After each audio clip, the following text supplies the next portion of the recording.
안녕하세요 여러분, 경매발전소 소장입니다. 오늘은 제4강 권리분석 중 말소기준 권리에 대해 공부할 시간입니다. 경매에 대해 조금이라도 공부를 하셨거나 관심이 있으신 분들은 말소기준 권리란 말을 많이 들어보셨을 텐데요. 과연 말소기준 권리가 무엇인지 같이 알아보도록 하겠습니다. 자, 우리가 권리분석을 하기 위해서는 등기사항 전부증명서, 즉 등기부 등본이라 하죠.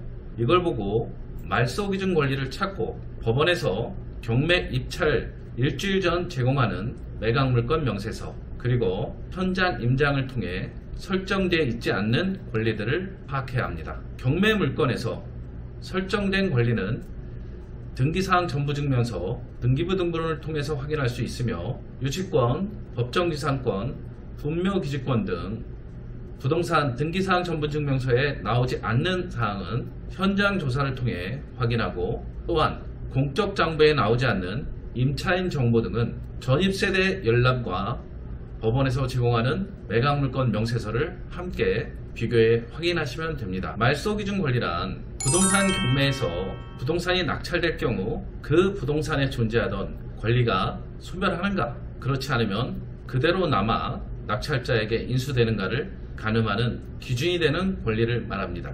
경매에서 권리 분석을 위한 첫 스텝은 말소기준 권리를 찾아 인수해야 하는 권리를 찾고, 부담해야 하는 금액이 있는지 확인한 다음 낙찰 후 소유권을 가져왔을 때 소유권을 완전하게 누릴 수 있는 사용하고 수익 처분하는 권리에 제한을 받을 수 있는 권리가 낙찰과 함께 소멸되지 않고 나에게 인수되는 게 있는지 확인하는 절차입니다. 이런 과정을 거치지 않은 경매 투자는 있을 수도 없고, 잘못된 권리 분석은 경매 투자의 실패와 손실로 돌아오기 때문에 경매에 있어서 가장 중요한 절차이고 여러분이 가장 힘써 공부해야 할 부분입니다. 그럼 말소기준 권리가 되는 권리에는 어떤 것들이 있을까요? 위에 그림이 보이시죠?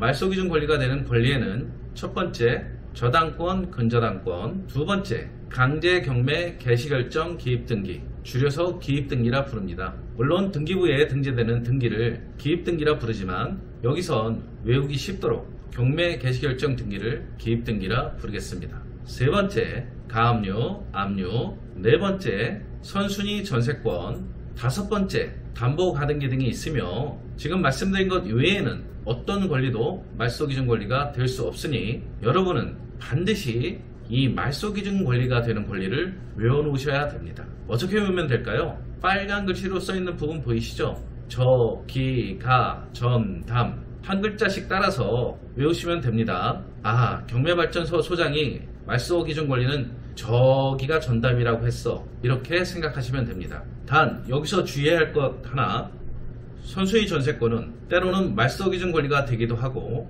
때론 인수되는 권리로 남아 가르치는 사람에 따라 말소기준 권리에 포함시키기도 하고 안 하기도 하니 이 점에 착오가 없으시길 바라고요. 저는 포함시켜서 말씀드립니다. 그 이유는 조금 이따가 설명을 드리도록 하겠습니다. 여기서 말소기준 권리라는 말은 잘못 아시면 법률 용어로 착각하기 쉬운데 법에 있는 용어는 아니고 저처럼 경매를 하는 사람들이 편의성을 위해 만들어낸 말이니 이 점 또한 오해 없으시기 바랍니다. 오늘은 권리분석의 첫 번째인 등기부 등본을 보고 말소기준 권리를 확인하는 방법에 대해 알아보고 있습니다. 자, 그럼 우리가 입찰한다고 생각하시고 그 물건의 말소기준 권리를 찾아보도록 하겠습니다. 말소기준이 될 수 있는 권리는 뭐가 있다고 했죠?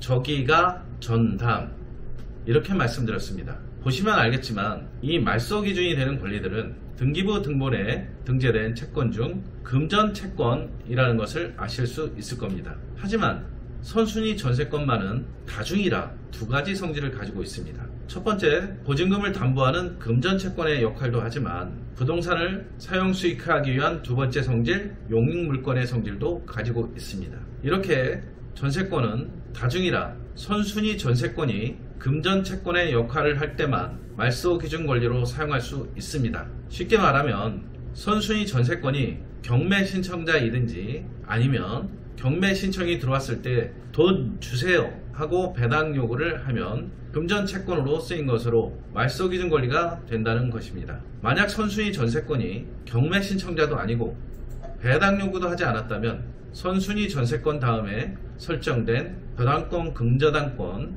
강제경매 개시결정 기입등기, 가압류, 압류, 담보가등기 등의 말소 기준 권리가 되고 선순위 전세권은 낙찰자에게 인수되는 권리가 됩니다. 그림에 보시면 당구장 표시되어 있고 전세권이 말소 기준 권리가 될 수 있는 세 가지 조건이 나와 있죠. 하나씩 읽어볼게요. 전세권이 말소 기준 권리가 될 수 있는 세 가지 조건. 1번, 제일 처음으로 설정되어야 한다. 2번, 전세권이 해당 물건 전체에 설정되어 있어야 한다. 물건 일부의 전세권은 해당되지 않는다. 3번, 전세권자가 배당 요구를 했거나 경매 신청을 해야 한다.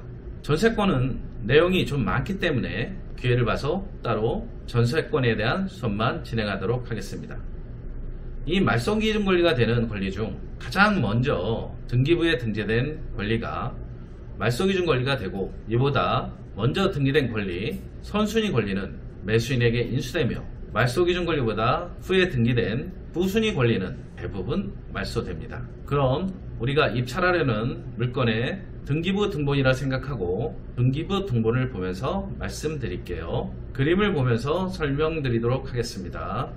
이렇게 등기부 등본을 보고 시간의 흐름에 따라 말소 기준 권리를 찾기 위한 권리 분석표를 먼저 만듭니다. 등기순위라는 말은 등기부에 표시된 등기순위를 말하고요. 권리자는 해당 등기의 권리자를 말하고, 일자는 설정한 날짜를 말하며 권리 내용은 각 권리의 내용을 말합니다. 그리고 권리라는 것은 각 설정된 권리가 무엇인지를 얘기하는 것입니다. 여러분도 여러분이 입찰하려는 물건의 등기부 등본을 보시고 저와 같이 살아있는 권리들만 요약을 하시면 훨씬 보시기 편할 것입니다. 등기부를 보시기가 어려우면 등기부상에 말소되지 않은 사항을 간략히 요약한 주요 등기사항 요약본을 보시고 권리분석표를 만드셔도 됩니다. 그럼 권리분석을 한번 해보도록 하겠습니다. 제가 앞서 말소 기준 권리가 되는 권리가 뭐가 있다 했죠? 네, 저기가 전담이라 했죠. 그럼 저기가 전담에 속하는 권리가 무엇이 있는지 따져보도록 하겠습니다. 저기가, 압류, 가압류 들어가죠. 임차권, 저기가 전담에 포함되나요? 안됩니다. 근저당권, 저기가 전담에 저당권, 근저당권에 포함됩니다. 저기가 전담에 전세권 들어갑니다. 강제경매 개시결정 기입등기, 저기가 전담에 들어가죠. 이렇게 등기부 등본에 설정된 5가지 권리 중 말소기준 권리에 들어가는 채권은 뭐가 있나요? 여기서는 가압류, 근저당권, 전세권, 강제경매 이렇게 있습니다. 이 4가지 중에서 가장 먼저 설정된 권리는 가압류. 이 가압류가 말소 기준 권리가 되는 것입니다. 2015년 2월 23일 제일 먼저 설정이 되어 있죠. 그럼 가압류 밑에 있는 다른 권리들, 임차권, 근저당권, 전세권, 강제경매는 모두 말소가 됩니다. 그럼 첫 번째 가압류, 말소 기준 권리가 되는 권리는 어떡하죠? 말소 기준 권리 포함해서 밑으로 오는 권리는 모두 말소가 되고, 말소 기준 권리 위에 있는 권리는 존재하지 않으니 낙찰 시 여러분이 인수해야 될 권리는 존재하지 않습니다. 물론 매각 물건 명세서와 현황 조사를 통해 다른 인수되는 권리, 즉 선순위 세입자나 유치권, 법정지상권 등 다른 권리가 있는지는 따로 파악을 하셔야 됩니다. 이해 가셨죠? 자, 다음 권리 분석을 해볼게요. 아까와 똑같이 마찬가지로 등기부 등본을 이렇게 요약 정리한 다음에 말소 기준 권리 따져보도록 하겠습니다. 말소 기준 권리가 되는 권리 뭐가 있죠? 저기가 전담, 담보 가등기가 있는데 여기 가등기는 뭡니까? 부동산 매매 계약을 원인으로 함 이렇게 되어 있네요. 일단 가등기 포함시켜 볼게요. 그 다음 저기가 전담의 근저당권, 말소 기준 권리가 되는 권리에 들어가죠. 전세권, 강제경매 등이 있습니다. 가등기에는 2가지가 있는데 말소 기준 권리가 되는 권리에 들어가는 가등기는 담보 가등기란 말씀드렸습니다. 근데 이 경우 가등기는 소유권 이전 청구권 가등기, 부동산 매매 계약을 원인으로 한 가등기이고 담보 가등기가 아닙니다. 어떻게 할 수 있죠? 권리 내용에 부동산 매매 계약을 원인으로 한다 되어 있고, 담보 가등기는 매각 물건 명세서상에 배당 요구를 한 걸로 나오죠. 그러면 이런 소유권 이전 청구권 가등기는 말소 기준 권리가 될 수 없습니다. 그러면 말소 기준 권리가 되는 것은 3번 근저당권 말소 기준 권리가 되죠. 그렇다면 말소 기준 권리 밑으로 말소 기준 권리를 포함해서 밑으로 있는 권리는 모두 소멸되고 말소 기준 권리 위에 있는 가등기는 인수가 됩니다. 이렇게 낙찰자에게 인수되는 권리로 남은 가등기는 만약에 본등기를 격려하고 소유권을 취득한다면 매수인은 매각대금을 지급했다 하더라도 가등기권자인 을에게 대항할 수 없습니다. 이런 경우 매수인이 매각대금을 돌려받기 위해서는 배당받은 채권자 등을 상대로 부당이득 반환 청구를 해야 한다. 따라서 이런 경우는 경매에 참여를 하시면 안됩니다. 이해가시죠? 참여를 하셨다가 큰 낭패를 보실 수도 있습니다. 다음 사례 보실게요. 자, 여기서 말소기준 권리 한번 찾아볼게요. 저기가 전담이죠. 일단 말소기준 권리가 되는 권리들 찾아보도록 하겠습니다. 전세권 되죠? 근저당권 됩니다. 임의경매 되나요? 안 되죠. 그러면 말소기준 권리가 되는 권리가 두 개가 있는데 그 중에 전세권이 먼저 왔습니다. 근데 전세권이 말소기준 권리가 될 수 있는 세 가지 조건 뭐가 있다 그랬죠? 제일 처음으로 설정되어 있어야 한다. 전세권이 해당 물건 전체에 대해 설정되어 있어야 한다. 전세권자가 배당 요구를 했거나 경매 신청을 해야 한다. 이해 가시죠?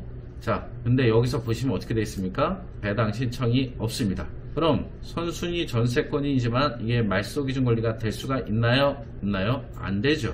그럼 그 다음에 오는 권리인 근저당권 2016년 9월 15일에 설정된 근저당권이 말소기준 권리가 되는 것입니다. 그래서 한번 근저당권을 포함해서 밑으로 오는 권리는 모두 말소되지만 위에 있는 전세권은 어떻게 된다? 말소기준 권리 위에 있기 때문에 낙찰자가 인수해야 된다. 이렇게 됩니다. 이해가시죠? 자, 지금까지 등기부 등본에 설정된 권리 분석에 의한 말소기준 권리에 대해 공부를 해봤습니다. 짧은 시간에 내용을 전달해서 다소 함축적이고 설명을 못한 부분들도 있지만 최대한 많은 내용을 담으려 노력했습니다. 내용이 이해가 잘 안 되시는 분들은 반복해서 몇 번 정도 들으시면 반드시 이해가 되실 것이라 생각합니다. 피곤하신데 강의를 듣느라 고생들 하셨습니다. 다음 시간엔 권리분석 5강 매각물건 명세서 보는 법에 대해 강의를 하겠습니다. 감사합니다. 화이팅!